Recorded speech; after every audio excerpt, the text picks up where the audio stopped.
नमस्कार दोस्तों, स्वागत है हमारे निःशुल्क प्लेटफॉर्म अनइजी कोचिंग क्लासेस में। तो पिछले जो बायोलॉजी के सेक्शन में हमने क्या पढ़ा था, जीव जगत पढ़ लिया था, वर्गीकरण जिसका जीवों का वर्गीकरण पढ़ लिया था, जो कि अध्याय फर्स्ट था आपके 11th का। और आज हम पढ़ने वाले हैं जीव जगत का वर्गीकरण, यानी जो अध्याय सेकंड है।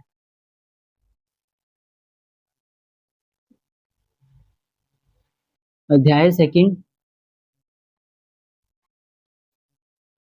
जीव जगत का वर्गीकरण। अब देखिए, सबसे पहले इन्हें वैज्ञानिक मापदंडों के हिसाब से इनको किया जाता है। जो वर्गीकरण किया जाता है वो अरस्तु ने सबसे पहले वैज्ञानिक मापदंडों के हिसाब से किया।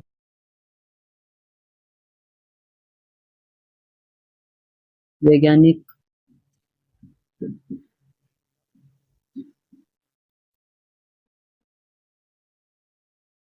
अरस्तु, जो अरस्तु थे, उन्होंने क्या देखा था कि जिनके अंदर सेल वॉल पाई जाती है वो तो पौधों के अंदर रख दिया गया, और जिनके अंदर सेल वॉल नहीं पाई जाती उन्हें जीवों के अंदर रख दिया गया। तो देखिए, इनके अंदर सबसे पहले आएगा प्लांटी, और देन आएगा एनिमिलिया, सॉरी, एनिमिलिया।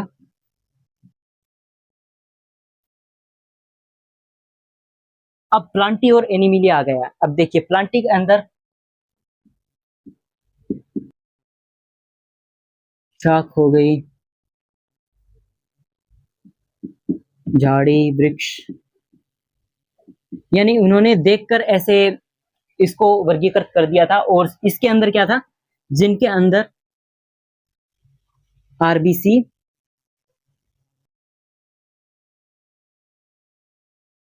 जिनके अंदर आरबीसी होती है और जिनके अंदर आरबीसी नहीं होती, उनको अलग अलग वर्गीकृत कर दिया। एनिमिलिया के अंदर इस प्रकार से इन्होंने इस प्रकार से किया था। और जो नेक्स्ट हम देखेंगे, इन्हें मतलब जो इसको भी बोलते हैं द्विजगत अभिधारणा। जो द्विजगत प्रणाली है वो सबसे पहले केरोलस लीनियस ने दी थी। केरोलस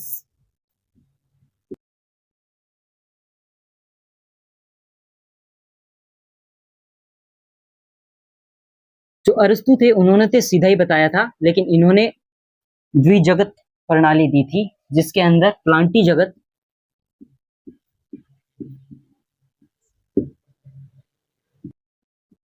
और दूसरा एनिमिलिया जगत।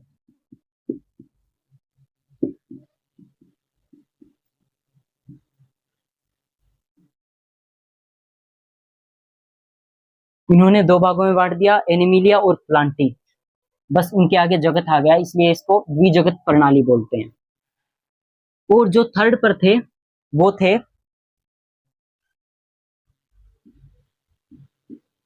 अर्नेस्ट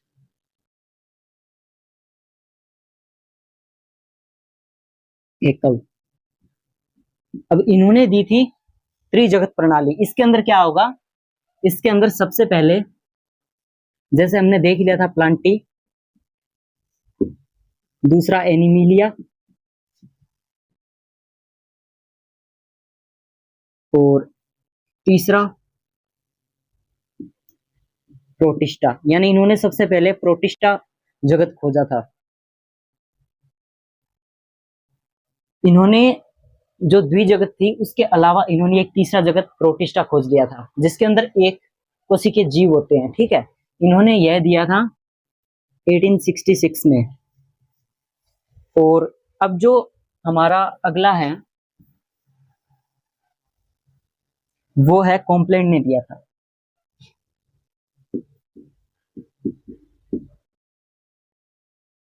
इन्होंने क्या बताया था, यानी चार जगत। सबसे पहले मोनेरा, फिर प्रोटिस्टा, फिर प्लांटी, और फिर एनिमिलिया।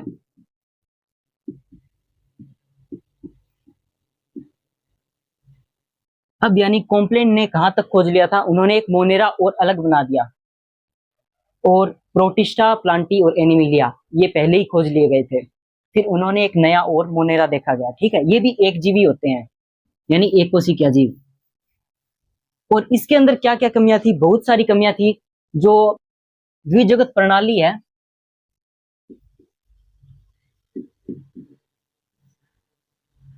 अब द्विजगत में क्या था कि उन्होंने सिंपल बता दिया था कि ये प्लांटी में आएंगे जो पादप होंगे, और जो पादप नहीं होंगे वो एनिमिलिया के अंदर आएंगे।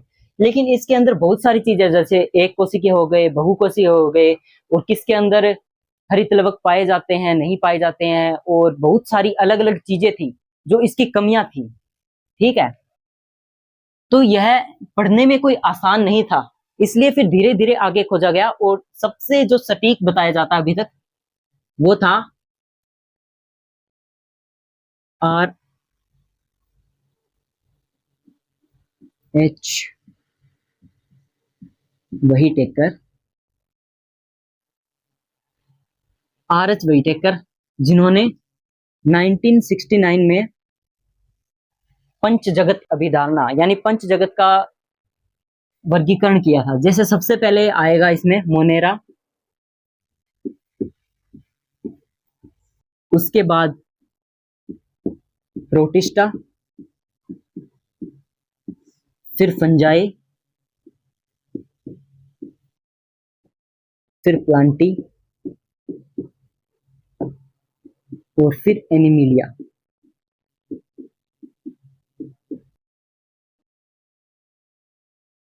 अब जैसा कि हम देख सकते हैं, Monera, protista, fungi, Plantae, Animalia, इन्होंने फंजाई एक नया खोज दिया था। तो इसको अभी तक भी आधुनिक काल में भी इसको हम पंच जगत अभिधारणा को मानते हैं, क्योंकि ये एक अध्ययन करने के लिए बिल्कुल आसान और सटीक वर्गीकरण विधि है, ठीक है। अब मोनेरा, प्रोटिस्टा, और इसके बारे में हम पढ़ने वाले हैं। जैसे कि आर एच व्हिटेकर के अंदर में देखेंगे कोशिका के हिसाब से, सबसे पहले देखेंगे कोशिका संरचना। अब देखिए कोशिका संरचना के अंदर सबसे पहले रखेंगे हम यहां पर मोनेरा, यहां पर आ जाएगा प्रोटिस्टा, और यहां पर फंजाई, प्लांटी और एनिमिलिया। अब देखिए, अब कोशिका संरचना हिसाब से देखा जाए तो जो मोनेरा और जो प्रोटिस्टा आएंगे वो आएंगे एक कोशिकीय,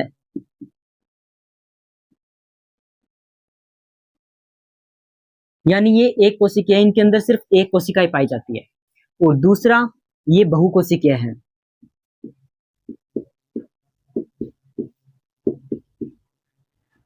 अब ये एक कोशिकीय है, ये बहुकोशिकीय है, ये इसकी कोशिका संरचना है पंच जगत अभिधारणा के अंदर।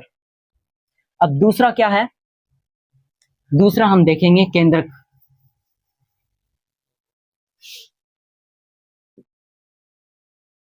अब देखिए केंद्रक, एक तो होता है प्रोकैरियोटिक,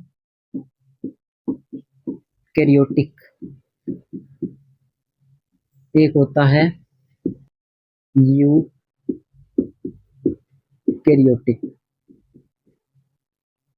ये एक प्राचीन केंद्रक है, यानी इसके अंदर क्या होता है कि जो बाहरी कोशिका झिल्ली होती है वो नहीं पाई जाती, जो मैटर होता है वो पूरा बिखरा होता है।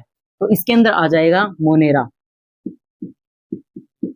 यानी इसके अंदर सिर्फ मोनेरा आएगा, जो बाकी बच गए हैं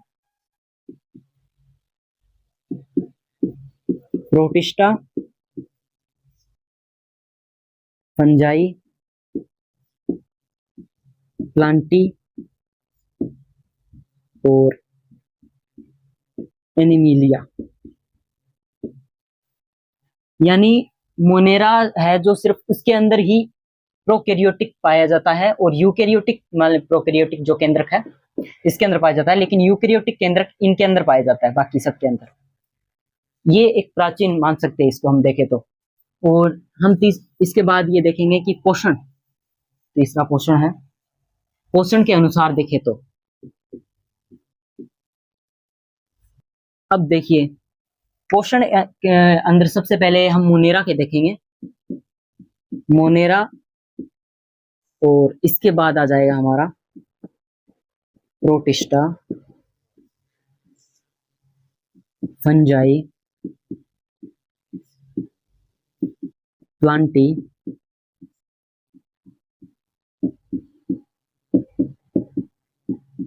और एनिमिलिया। अब देखिए जो मोनेरा होते हैं वो होते हैं स्वपोषी, यानी ये प्रकाश संश्लेषण भी करते हैं और रसायन संश्लेषी भी होते हैं, या रसायन स्वपोषी भी बोल सकते हैं। और जो प्रोटिस्टा होते हैं वो स्वपोषी और परपोषी, परपोषी यानी दूसरों से अपना पोषण ग्रहण करते हैं, ठीक है, दूसरों से अपना भोजन ग्रहण करते हैं। स्वपोषी और परपोषी दोनों होते हैं, और जो फंजाई होती है वो हमेशा ही परपोषी होती है। आपने देखा हो सड़ी गली चीजों पे पाई जाती है तो परपोषी होती है। और प्लांटी स्वपोषी यानी प्रकाश संश्लेषण करते हैं। और एनिमिलिया, एनिमल क्या है, परपोषी और मृतजीवी भी बोल सकते हैं, यानी मरे मरे हुए जो होते हैं एनिमल्स, उनसे भी यह ग्रहण कर सकते हैं अपना भोजन, और दूसरों से भी जैसे पेड़ पौधों से भी ग्रहण कर सकते हैं। तो ये इनका पोषण आ गया। तो अब हम क्या देखने वाले हैं, तो अब हमारा है नेक्स्ट कोशिका भित्ति, ठीक है। अब जो कोशिका भित्ति होती है वो इन सभी में किस किस प्रकार की पाई जाती है। सबसे पहले आएगा Monera, Monera, protista, fungi, Plantae और एनिमिलिया। अब देखिए जो मोनेरा होता है उसके अंदर क्या होता है कि जो सेलुलोज वाली भित्ति होती है वो नहीं पाई जाती, ठीक है, सेलुलोज भित्ति नहीं पाई जाती। और प्रोटिस्टा के अंदर कुछ में पाई जाती है, ठीक है, कुछ में पाई जाती है। और जो फंजाई होती है उसके अंदर क्या है, सेलुलोज की नहीं होती, काइटिन की होती है। जो कीटों के जो कवच होते हैं वो भी काइटिन के बने होते हैं, इसके अंदर काइटिन की। और प्लांटी, इसके अंदर हम जानते हैं सेलुलोज, इसके अंदर क्या होती है, सेलुलोज की होती है। और एनिमिलिया के अंदर नहीं पाई जाती। तो हमने कोशिका भित्ति भी देख लिया है, अब देखने वाले हैं हम इनके अंदर जनन किस किस प्रकार का पाया जाता है। अब देखो Monera, protista, fungi, Plantae, Animalia.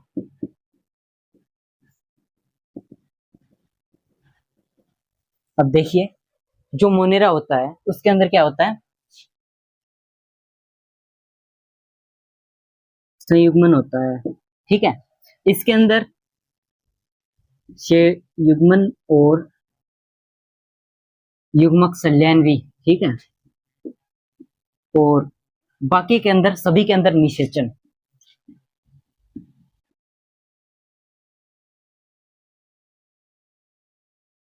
अब इनके अंदर जनन इस प्रकार से होता है, यानी हमने ये भी देख लिया है,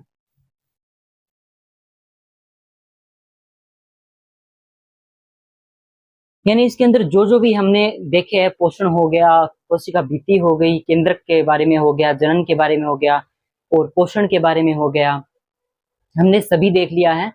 तो हम नेक्स्ट बात करेंगे इसके जो अगला टॉपिक होगा उसके बारे में, और हम वीडियो को यहीं पे विराम देते हैं। और आपको अच्छा लगा हो ये वीडियो तो कमेंट करिएगा, लाइक करिएगा, शेयर करिएगा। तो मिलते हैं नेक्स्ट वीडियो में।